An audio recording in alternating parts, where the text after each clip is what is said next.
I have three numbers for you this morning. The first number is 10.84%.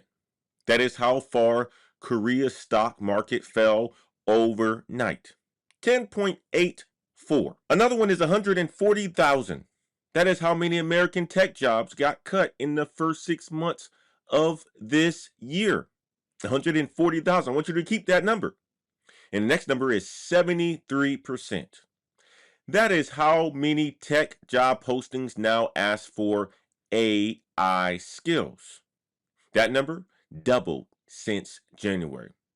Two of those numbers say the floor is falling, and one of them tells you exactly what to do about it. And this show right here is to tell you what to do about it. So yesterday, I told you guys that the money got questioned. Today, you get the answer. Wall Street stopped asking how big AI gets, and they started asking who is paying for it. And while everybody was watching the crash overnight, watching the Korean stock market crash, companies started hiring again, not to replace what they cut, to hire the people who can prove the thing actually works, that the AI actually works, that the AI is going to provide a ROI, return on investment. I told you guys that this was the time coming. I've been telling you guys. I want to start off with this. Story number one. Overnight, while everyone was sleeping, the bottom fell out. Korea's market dropped 10.84%, and they stopped trading to slow it down. When you have a stock market hit a trigger event like that, and you got to put a halt on trading, that tells you that there's a massive sell-off. And that's what happened with the Korea stock market. Okay? Japan fell almost 4%. SK Hynix, the company that we've been talking about over the last couple weeks, the chip maker from South Korea, down 14.65%. Samsung down more than 13%. AMD down 8%. And yesterday I told you guys that Nvidia was co-signing loans so that customers could turn around and buy Nvidia chips. Well, today, the market answered to that. Two things to explain here. First one is this: stop trading. Markets have a panic button. Okay? Stopping trading, which means markets have a panic button. When markets sell off too fast, when prices fall too fast, they shut it down for a few minutes. And Korea hit that button this morning. Bang. Everybody selling? Stop it. Bang. It's like a red button. You got to stop it. The second one, that word circular. Here's what it means in plain English. I lend you the money. You use my money to buy my product. Then I count your purchase as my sales. The money never really left the building though. Okay? Jim Cramer, he went on CNBC last night, and he told people who borrowed money to buy these stocks, quote, if you are on margin, get off of it. That's what he said. If you are borrowing other people's money to buy these stocks, thinking that this is the once in a lifetime opportunity for you to invest, get off of it. I came across an article, not an article, but a YouTube video of a gentleman who was in South Korea and said this was his only time to invest in the stock market. He saved about 20,000 USD, put it into the market, borrowed some other people's money, and he ran up the bag, got close to $1.7 million off of SK Hynix and Samsung stocks. And then guess what happened? The bottom dropped out, and now he's down past zero in the negatives. So do not take other people's money to trade these stocks, to invest into these stocks. Jim Cramer also said this: I no longer feel that you will get out alive if you do that. Crazy, huh? Now here's the part that nobody on TV explained. The Financial Times reported on yesterday that the cost of insuring Oracle's debt hit 215. Start off this year, it was 144. Yesterday, what did we talk about? Yesterday, we talked about credit, business credit, and how if your business credit is not so good, it's going to cost you a lot more to borrow some of this money, and how Moody's was looking at all this CapEx spending and saying, I don't know if these guys are going to be able to pay it back. So this happened to Oracle. Bloomberg says that is the highest that it has been since at least 2008. That's what they said. So yesterday I told y'all what a credit rating was. Today, let me show you what it costs. There is a thing on Wall Street that works like insurance. Insurance on a company's debt. You pay a fee. If that company cannot pay you back, you get covered. So when that fee goes up, that is the market saying the risk went up. Oracle's fee went from 144 to 215 this year, and nobody downgraded them. So their credit rating didn't go down, but the cost to borrow went up because it's just expensive. Nobody thinks they're going to pay them back. It's that insurance. The market just started charging more to bet on Oracle. Now remember who Oracle is. Oracle's been around for a very long time, and they cut more than 21,000 people this year alone.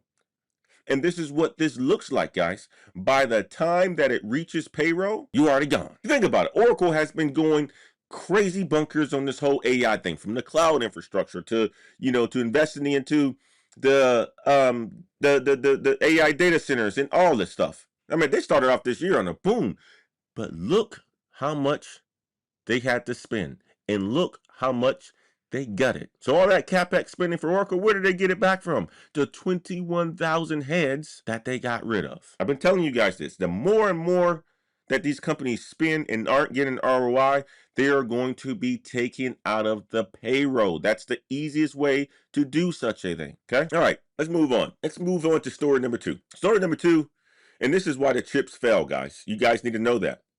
So a state-backed company in Shanghai started mass producing the machine that makes advanced computer chips. So you think about ASML. ASML is the Dutch company that we've talked about many times on this show.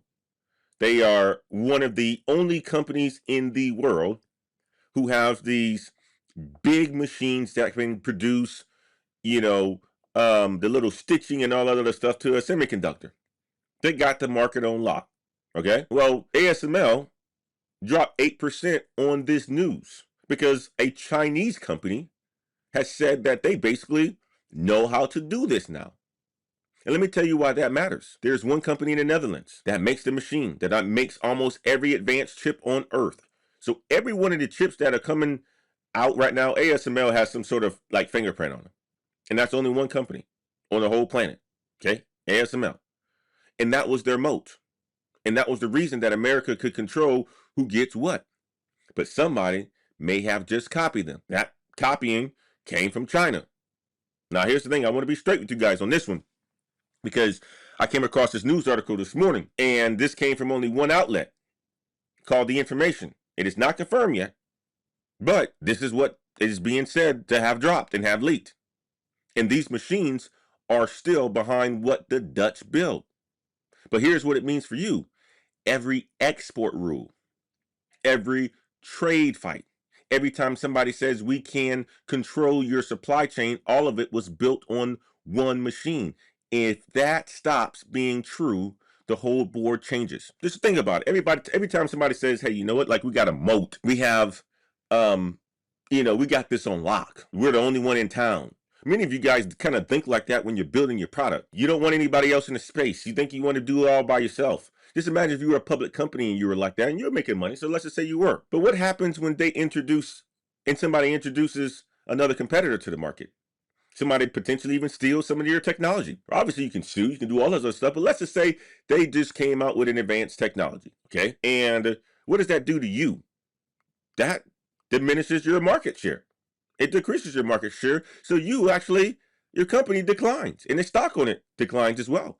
Now, is it the reality because of sales and revenue? No, it's just how the market's going to react to something like that. Meaning there's additional players in the space.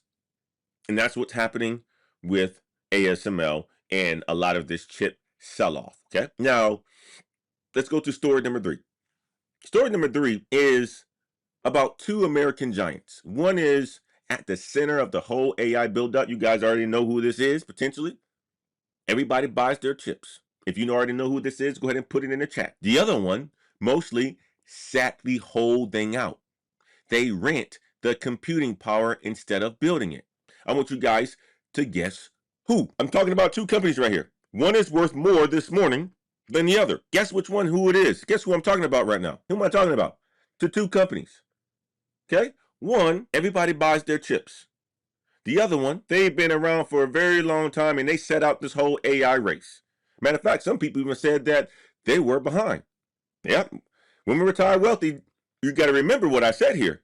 I said that they set out this AI race. OpenAI is actually in the AI race. Well, the company that I'm talking about, it is Apple. Okay. As of yesterday's close, Apple is the most valuable company in the world. They passed Nvidia, and Nvidia held that spot since last June. This year, Apple is up 24%.